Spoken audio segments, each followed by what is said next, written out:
안녕하세요. 내가 사는 주식이 미사일처럼 떡상하길 바라는 마음으로 미국 주식 사늘기 미사일TV입니다. 개인적인 사정으로 인해서 어제 영상을 올리지 못해서 죄송합니다. 하지만 이 일이 잘 풀린다면 일주일에 3일은 재택근무가 가능해질 거라고 생각을 하는데요. 그렇게 되면 영상을 더 좋은 퀄리티로 자주 올릴 수 있게 될 거라고 생각합니다. 자, 그럼 오늘 시황에 대해서 한번 읊어볼게요. 지수들의 움직임을 보니 오랜만에 아주 사람 돌게 만드는 시장이었던 것 같습니다. 특히 한국에 계신 분들은 자기 전에 그래도 미국 시장의 선물지수가 상승하면서 시작해서 기분이 좋게 잠드셨을 테지만 나스닥을 제외하고 다우존스와 S&P 500은 결국 하락 마감을 했습니다. 일하는 중간중간에 제가 집중 투자하는 지수인 나스닥은 어떨까 보긴 했는데 나스닥도 중간에 하락을 하더니 결국에는 혼자라도 상승하면서 마감을 했습니다. 나스닥과 비슷한 느낌으로 움직이는 필라델피아 반도체도 오늘은 함께 상승 마감을 했습니다. 그런데 지금 중요한 건 다른 지수가 문제입니다. 미국을 대표하는 지수인 S&P 500이 지금 올해 최저점을 갈아치워 버렸습니다.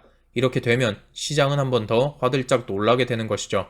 시장의 마음은 갈 때보다 더합니다.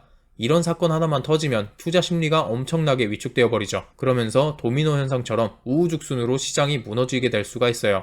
그런 위험성을 감지 혹은 예상한 시장에서 대다수의 개미들은 지금 도망치고 있는 상황입니다. 이미 많은 통계로 인해서 보여지고 있는데요.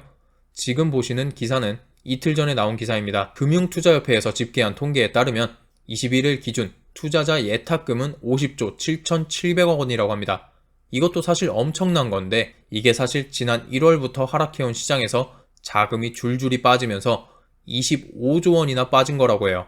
그리고 2년 만에 최저치를 기록한 것이라고 합니다. 그리고 또 한 가지는 연초부터 지난 23일까지 개인이 유가증권 시장에서 매수한 금액은 23조 5천억 원으로 지난해 대비해서 겨우 34%에 불과했다고 합니다. 지금 그러니까 개미들이 엄청나게 털려나가고 있는 거예요. 그런데도 불구하고 예전에 비해서 개미들이 많이 똑똑해져서 그런 건지 여전히 시장에 많이 남아있는 거라고 생각합니다. 아직도 시장에 남아있는 여러분들 정말 멋지다고 생각해요. 하지만 방심할 수는 없습니다. 왜냐하면 그래도 아직까지 악재가 해소된 게 아무것도 없고 계속 심화되고 있기 때문입니다. 러시아와 우크라이나 전쟁에서 푸틴이 동원령을 시행하고 지정학적 리스크가 더 심해진 상황이고요. 또한 유럽의 경제는 전쟁으로 인해서 겨울을 앞두고 에너지 위기로 경기 침체가 전망되고 있습니다. 말이 맨날 전망이지 저는 이미 경기 침체에 들었다고 생각해요. 우선 모든 것을 굴리고 있는 에너지 위기에 대한 단적인 예를 보자면 그냥 모든 에너지 관련 가격이 몇 배씩 상승한 것을 볼 수 있습니다. 전기 계약 요금이 메가와트 시당 60유로였던 것이 1200유로까지 약 20배가 뛰었습니다.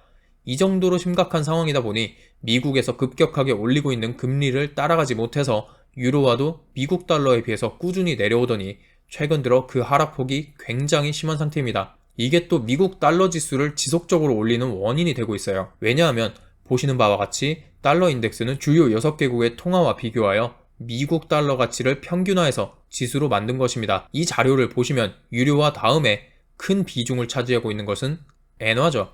엔화의 가치야 다들 아시다시피 과장 좀 섞으면 거의 뭐 똥값 혹은 휴지 조각 상태죠. 그러면 다음으로 비중이 큰 영국의 파운드는 어떤가요? 영국도 지금 유럽이나 크게 다를 바 없습니다. 파운드화가 기사 기준으로 1.03달러까지 떨어졌고 2일 만에 7%까지 폭락을 했다고 합니다. 자, 그런데 이게 왜 또 문제가 되냐면요. 현재 1.05달러의 비율을 깨고 내려간 것이 1971년 이후 처음이랍니다. 그러니까 50년 만에 또 이런 악재가 하나 더 터진 거예요. 영국이 금리 인상에 소극적이기도 하고 동시에 추가적으로 감세안을 발표하면서 불이 붙어버렸습니다. 이것도 그냥 감세안이 아니고요. 상류층을 겨냥해서 450억 파운드 규모의 감세안이 포함된 예산을 발표해버린 거예요. 그러니까 나라에 점점 돈이 없어져 가고 그러면서 지금 IMF 국제금융구제에 대한 이야기까지 나오고 있는 상황입니다. 그러니까 현재 미국 달러 인덱스에서 가장 큰 비중을 차지하고 있는 세 가지 유로화, 엔화, 그리고 파운드화까지 최악의 상황으로 치닫고 있게 되는 겁니다. 그러면서 달러의 가치는 지속적으로 상승하고 우리가 딱 그래프로만 볼 때 유가가 떨어져서 얼씨구나 할 수 있지만 이것도 결국 달러의 가치가 심각하게 상승하면서 가격이 떨어지는 것일 뿐 결국 유가도 똑같이 상승하는 모습이나 마찬가지입니다. 그래프 자체에 속으시면 안 됩니다. 어떻게 이 현상이 일어나는지를 생각하셔야만이 돈을 벌 수 있다고 생각을 해요. 이런 와중에 여러 가지 후행성 지표들은 지금 과매도 구간이고 주식을 사야 할 때다 라고 외치고 있습니다.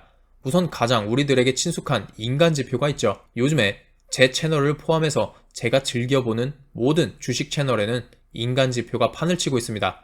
하락을 말하건 상승을 말하건 다 욕부터 하고 봐요. 그리고 두 번째로 RSI 보조 지표가 30 아래로 내려와 있습니다.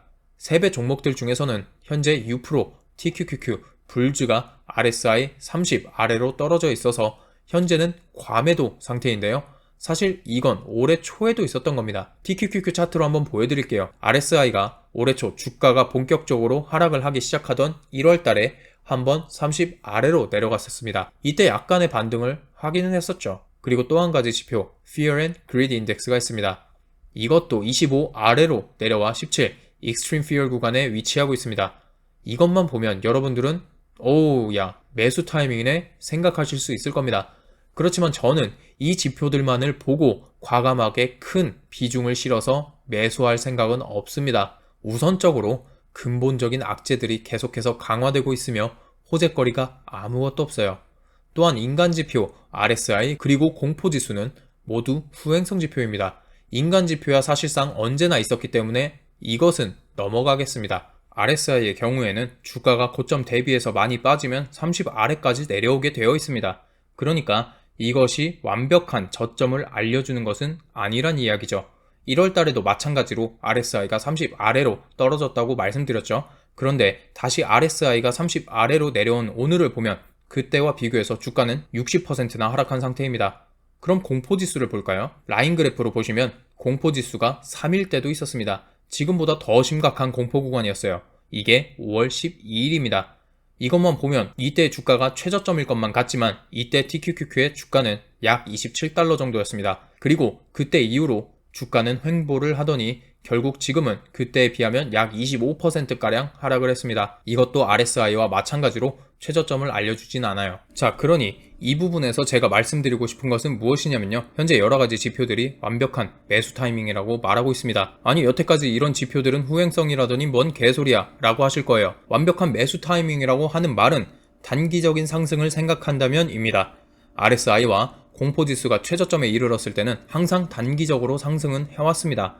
하지만 이것이 꼭 주가가 무조건적으로 지금부터 쭉 상승할 것이라고 대변하지는 않아요. 올해 그랬던 것처럼 단기적으로 상승했다가 하락할 수도 있다는 말이죠. 그러니 사실상 초장기 투자자라면 이런 지표들도 단기적인 주가의 변화에 의해서 나중에 나타나는 결과이기 때문에 그렇게 신경 쓰지 않으셔도 된다고 생각합니다. 오히려 우리가 더 집중해야 하는 것은 악재의 해소 혹은 추가적인 악재가 있느냐입니다. 아무리 보조지표들이 지금은 사야 할 때야 라고 하더라도 악재들이 근본적으로 해소되지 않는 이상 절대로 주가는 유의미하게 상승할 수 없습니다. 그러니 지금은 보조지표가 이렇다 해서 큰 비중으로 자산을 투입하기보다는 시장을 관망하면서 지금까지 해온 것처럼 조금씩 분할 매수로 접근하시는 게 좋습니다. 그렇게 하다가 이런 경제 지표들을 지속적으로 살펴보고 다음에 FOMC에서 금리 인상을 어떻게 할지 생각해 보는 것이 더 중요하다고 생각합니다. FOMC도 마찬가지로 후행성 지표인 경제 지표들을 살펴보고 금리 인상을 어떻게 할지 결정하기 때문이에요. 자, 또 한 가지 RSI나 공포지수는 거의 모든 개미들이 확인하는 지표입니다. 지금도 거의 90% 이상에 가까운 개미들은 이 지표들을 확인하고 이때가 매수 타이밍이구나 이렇게 생각을 하고 있을 거예요. 그리고서는 자금을 투입할 겁니다. 그러면 당연히 단기적으로 주가는 상승을 하겠죠. 하지만 악재가 해소되지 않는다면 그 개미들은 다시 또 겁먹고 주식을 팔 겁니다. 그러면서 다시 주가는 하락하게 되는 것이죠. 결국 간단하게 말하자면 악재의 해소 없이는 장기적 주가 상승은 없다입니다. 그러니 저는 그냥 하던 대로 돈 생기면 꾸준히 사모으도록 하겠습니다. 모든 개미들이 생각하는 것과 같이 생각하고 움직이지 마시고 한 번 더 생각하면서 투자하시기 바랍니다. 오늘 영상은 여기까지 하도록 하겠습니다. 오늘 영상도 도움이 되셨다면 좋아요와 구독 그리고 알림 설정까지 부탁드리겠습니다. 감사합니다.